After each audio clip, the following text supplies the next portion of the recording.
Well, as we've been reporting, speculation is rife as to whether or not Russian sabotage could be behind this attack. Let's get the thoughts of the Russian journalist Alex Vyryasov for us today. Alex, thanks for joining us. I mean, obviously a lot of people in the UK have been looking to the reports of Russian sabotage in the North Sea, in the Baltic Sea, with regard to energy power lines, and are thinking, well, has this happened in London too? Well, listen, it's not entirely impossible, right? Because Russia certainly has technical capabilities to do that kind of thing. And you know what? Russia does see the UK as an unfriendly country. And honestly, it would be a part of this hybrid warfare strategy, because we're not only fighting on the battlefields, we're fighting in cyberspace, and sometimes civilian infrastructure gets attacked. So, like, I see how, from the Western point of view, like, of course it would be Russia. But then we can pause for a moment and ask, why would it be Russia, though? Like, do we have any evidence that it could have been Russia? Like, of course, Russia has already been accused of state terrorism. You know, like in 2018, we had the Skripal poisoning, then downing of the Malaysian airplane. But it feels like Russia has just been a scapegoat for the whole Western world. And sometimes you guys are just trying to accuse us of things when in reality, there is always a simpler explanation, like negligence, or, you know, probably how Russian media will try to portray it. They will say that it might have been an inside job. You know, a lot of Russians believe that 9/11 was an inside job. And then you can blame Russia or Al-Qaeda or whoever. Like, I don't know, why Russia? Why North Korea? Why not North Korea this time? And you know what, one last thing. Of course, Mr. Putin, like our president, he's a villain in many people's stories. And he might be evil, but he's certainly not stupid. So why would he attack civilian infrastructure in London? And like, why now? What is this timing about? Because if Russia indeed was behind the attack, it means, you know what it means? It means World War III and like Article 5, NATO, and, you know, let's see where it goes. I really hope it wasn't Russia. Yeah, OK, well, Russia would be unlikely, well, the Russian government would be unlikely to tell us if they were behind it, so investigations will continue. But Alice, just out of curiosity, how come you're in China? Oh, you know, because why not? I came here to train Kung Fu with Shaolin monks, having the best time of my life, and there is a lot going on here as well.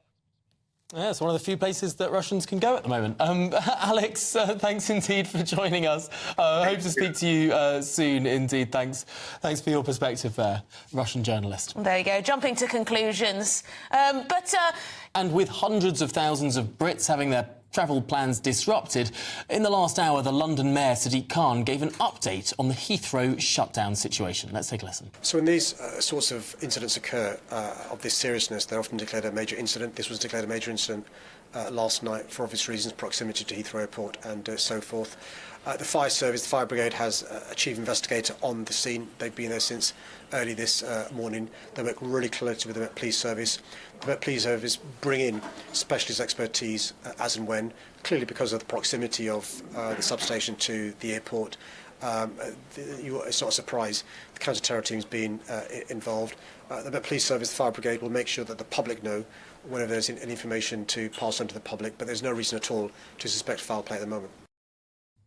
OK, no reason at all to suspect foul play at this moment. Could just be incompetence. Well, let's get the lowdown on how this is affecting everyone, not just in this country, but around the world. Delighted to be joined by the travel correspondent at The Independent, the one and only Simon Calder. Simon, a busy day for you today, I am sure. But my goodness me, lay out the picture for us. Oh, my goodness, absolute devastation. This is causing immense harm economically to the airlines and to the wider British economy. It's causing great reputational damage, because here we are again with everything shutting down. And unfortunately, it's also causing, and this is the worst part, severe emotional harm to an awful lot of people who simply wish to get away on their holiday of a lifetime, to a family wedding, whatever it is. They are just desperate to be on the move. And unfortunately, as we have seen, it's been the story of over 1,300 flights cancelled, more than 100 who have been diverted to various parts of Europe, huge inconvenience to the people on those flights, and no sign of when we might get back to normal, I'm afraid. So desperate times, huge distress and upset when people should be feeling joy and excitement about escaping for the weekend. Yeah, to happen on a Friday as well, particularly bad with people who do take trips at the weekend for leisure and things. But Simon, I know, well, you're not an economics correspondent, but just try and explain to us the knock-on effect of this. I mean, could this have an impact on our GDP? Yeah, I mean, it will have a hit because inevitably, of course, there's huge. Heathrow is by far the biggest port in terms of value of exports. There's huge amounts of very valuable stuff that goes in and out. That won't be taking place. Huge amounts of inbound tourism. There will be tens of thousands of people who were planning to come to the UK and spend lots of money and create jobs and pay taxes over the weekend and in the weeks ahead, and they have not been able to get here. And so, yeah, I'm afraid it will have an impact on the economy. But more to the point, it just makes us look ridiculous once again. I'm taken back to when we talked August Bank Holiday 2023, when we had another single point of infrastructure failure. This was the NATS air traffic control computer. You'll recall that fell over suddenly in the morning, and then 20 seconds later the backup system fell over as well. Many questions to be answered here. Certainly, and it just seems so shoddy. I mean, given that we have seen airports shut down for considerable amounts of time in the past, whether it's due to power failures or indeed drones mysteriously flying over the runways, how long will the knock-on effects from an outage like this, say it does get back up and running tomorrow? I mean, trying to filter in all of the flights back into an orderly and reasonable schedule. I mean, this could take many more days. Yes, so you need to divide it into British Airways, Virgin Atlantic, and then all the rest. All the rest will kind of take care of themselves because if you're Lufthansa or Emirates or Singapore Airlines or Delta Airlines, you are not exposed. Your whole operation isn't exposed at Heathrow. So therefore, it's been a shame, and you've disrupted lots of passengers, but you will get back on track fairly quickly. Virgin Atlantic, their sole London operation is London Heathrow. They've got planes and pilots and cabin crew out of position. So too, my goodness, British Airways, which has a vast network centred on Heathrow. It has more than half of all the flights going in and out. Many people who have been caught up in this had no wish ever to go to Heathrow. They were just changing planes there because it was the best deal for them. They won't necessarily be back in a hurry. And it's the BA operation which I think is going to be slowest to get back to normal. Let's desperately hope that they get the lights back on tonight and that things can start happening tomorrow. There will be a number of flights which go absolutely normally because the planes are obviously still on the ground at Heathrow, having gone nowhere today. It's going to be getting lots of the long-haul network back in shape with the planes coming back from everywhere from Reykjavik in Iceland to Munich in Germany, getting those back, getting the crews rested and getting the operation going again. That is going to take certainly a matter of days. And if we find that Heathrow is not back up to full capacity tomorrow, then I'm afraid to the 250,000 passengers affected today, you will start having to add tens, possibly hundreds of thousands.